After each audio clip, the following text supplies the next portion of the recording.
Hello दोस्तों, तो last की वीडियो में हमने एक्सरसाइज 5.1 का first, second, third, fourth question किया था। अब इस वीडियो में हम बचे हुए 5, 6 और 7 ये 3 क्वेश्चनों को कंप्लीट करने की कोशिश करते हैं। तो चलिए देखते हैं एक्सरसाइज 5.1 इसमें क्वेश्चन क्या पूछ रहा है। एक बार क्वेश्चन को पढ़ लेते हैं। तो क्वेश्चन में हमें बोला है कि प्रश्न 4 में सी रेखाखंड ए बी का एक मध्य बिंदु कहलाता है। सिद्ध कीजिए कि एक रेखाखंड का केवल एक और केवल एक ही मध्य बिंदु होता है। तो मतलब इन्होंने बोला है, क्लास के जो फोर्थ क्वेश्चन था उसमें हमने प्रूफ किया था कि सी जो है वो एक मध्य बिंदु है रेखाखंड का। तो इन्होंने वही बोला है कि इस क्वेश्चन में भी आप सिद्ध कीजिए कि एक रेखाखंड का मध्य बिंदु केवल एक ही होता है। तो मान लो एक ये रेखा है,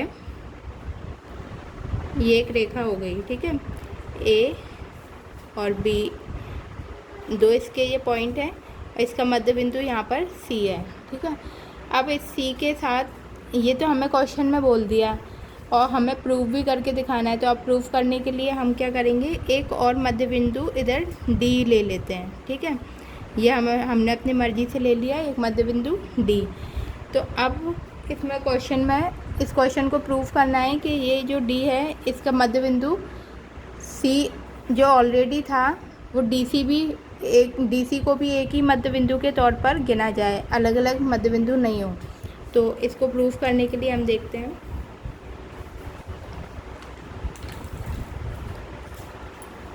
तो इसको इस तरीके से लिख देंगे, माना डी ए बी का एक मध्य बिंदु है, एक मध्य बिंदु है, ठीक है। तो अगर डी को एक मध्य बिंदु मानेंगे तो ये क्या हो जाएगा, ए डी बराबर होगा बी डी के। तो इसको इस तरीके से लिख सकते हैं, ए डी बराबर है बी डी के। तो ये एक इक्वेशन हो गई। अगर हम डी को मध्य बिंदु मानते हैं तो ए डी बराबर बी डी हो जाएगा। और प्रश्नानुसार क्या हो रहा है, प्रश्नानुसार सी ए बी का मध्य बिंदु है और प्रश्न में क्या दिया है, सी जो है वो ए बी का मध्य बिंदु है। सी ए बी का मध्य बिंदु है,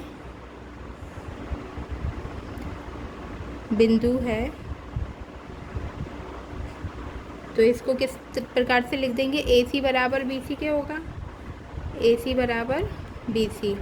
तो ये हो गया इक्वेशन सेकेंड। अब क्या करना है, समीकरण 2 में से एक को घटाने पर, समीकरण 2 में से एक को घटाने पर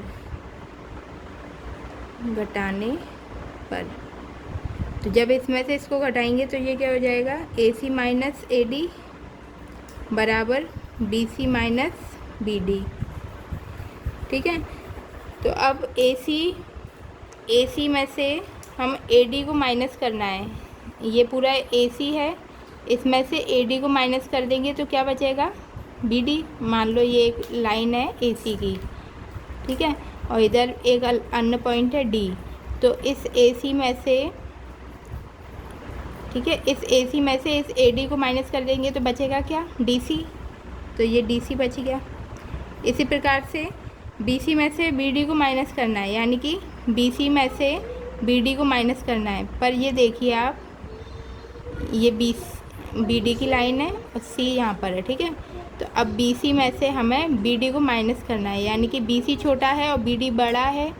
तो बड़े में से छोटा माइनस होता है, ना कि छोटे में से बड़ा माइनस होता है। तो हमारे पास बचेगा क्या, सी डी डी सी बचेगा, पर किसका बचेगा, माइनस का डी सी, ठीक है। तो ये माइनस का डी सी बचा। अगर आपको इस चीज़ में कन्फ्यूज़न है तो एक बार और समझा देती हूँ। ये पूरा बी डी है, इस बी डी में से हम, ये बी डी है, ठीक है, इस बी डी में से बी सी को माइनस कर देंगे, तो बचेगा क्या, ये डी सी, पर होगा किसका, माइनस का। तो अब इस माइनस के को इधर ले जाएंगे तो D C plus D C बराबर 0। तो ये हो जाएगा 2DC बराबर 0। इस 2 को इससे डिवाइड कर देंगे तो DC बराबर क्या आ जाएगा, 0, ठीक है। तो यहाँ से क्या प्रूफ हो रहा है कि इस ए बी के बीच में, एक लाइन के बीच में कितने भी मध्य बिंदु को ले आएँ पर वो एक ही काउंट होंगे। तो ये डी सी अभी लग रहा है फिगर में कि ये दूर है, पर ये एक्चुअल में काउंट क्या होगा, एक ही मध्य बिंदु माना जाएगा। तो डी सी को हम क्या मानेंगे, एक ही मध्य बिंदु मानेंगे। तो इसको इस तरीके से इधर लिख देते हैं कि डी और सी बिंदु संपाती हैं, संपाती हैं। इस प्रकार एक रेखाखंड का केवल एक ही मध्य बिंदु होता है।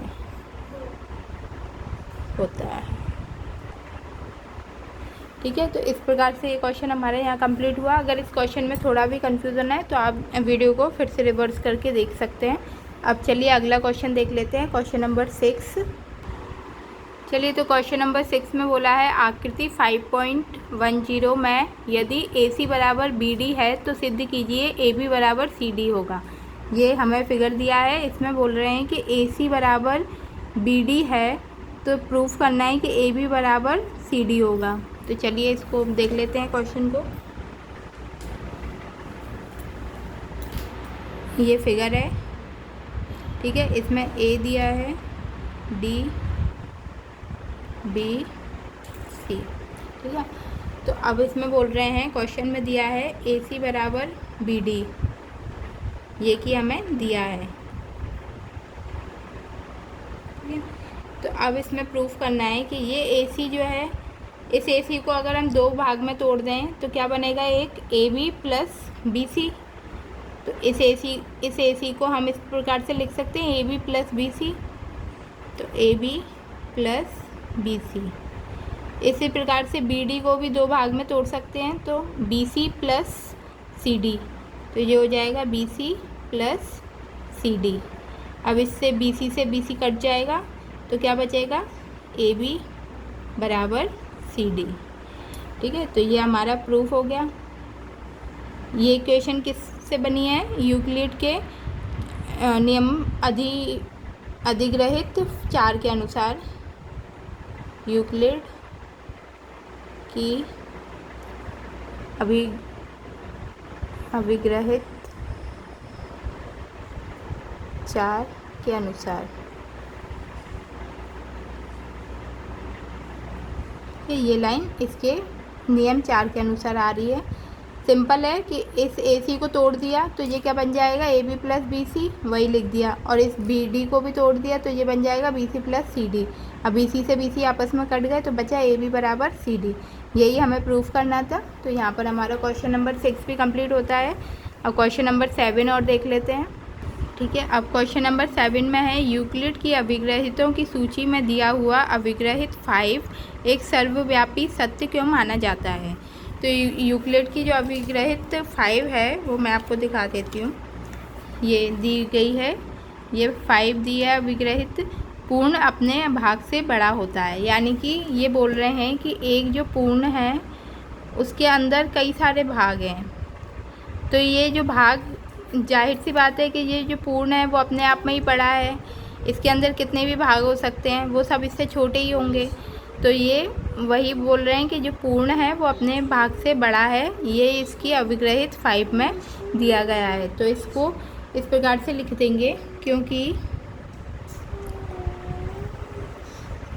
अभिग्रहित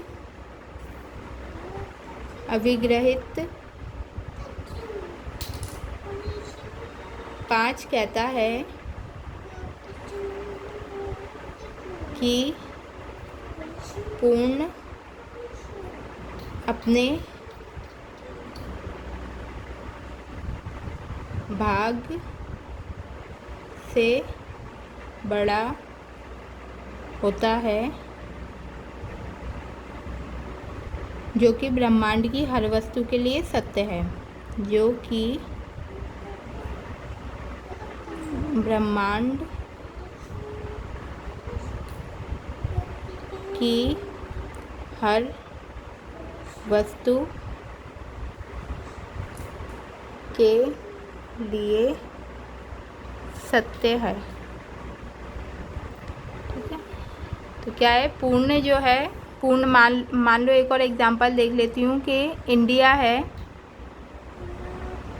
ठीक है, ये पूरा इंडिया है। अब इसके अंदर कई सारे स्टेट्स आते हैं, कई सारे राज्य आते हैं। तो मान लो एमपी जो एक राज्य है वो इस इंडिया के अंदर आता है, तो जाहिर सी बात है कि इंडिया से छोटा ही है एमपी। तो इंडिया एक पूर्ण हो गया और इसके ये छोटे छोटे भाग हैं तो वो इससे छोटे होंगे। तो ये इसकी अभिव्यक्ति व्यक्त करती है। तो यहाँ पर हमारी एक्सरसाइज 5.1 पूरी होती है। अब अगले वीडियो में हम 5.2 देखेंगे और उसके बाद हमारे चैप्टर भी कंप्लीट हो जाएगा। तो अगर आपको मेरी वीडियो में कोई भी डाउट है तो आप कमेंट करके मुझसे पूछ सकते हैं, तो मैं उनके आंसर आपको दूंगी। अदरवाइज़ आप अगर मेरी वीडियो पर नए हैं, तो मेरे चैनल पर नए हैं, तो आप इसे प्लीज़ सब्सक्राइब करें, जिससे जो भी मैं नया वीडियो डालूँगी तो आपके पास उसका नोटिफिकेशन तुरंत मिल जाएगा। तो ज़्यादा से ज़्यादा आप इसे लाइक करें, शेयर करें, सब्सक्राइब करें अगर आपको मेरी वीडियो पसंद आ रही हो। और मेरी वीडियो देखने के लिए बहुत बहुत धन्यवाद आपका।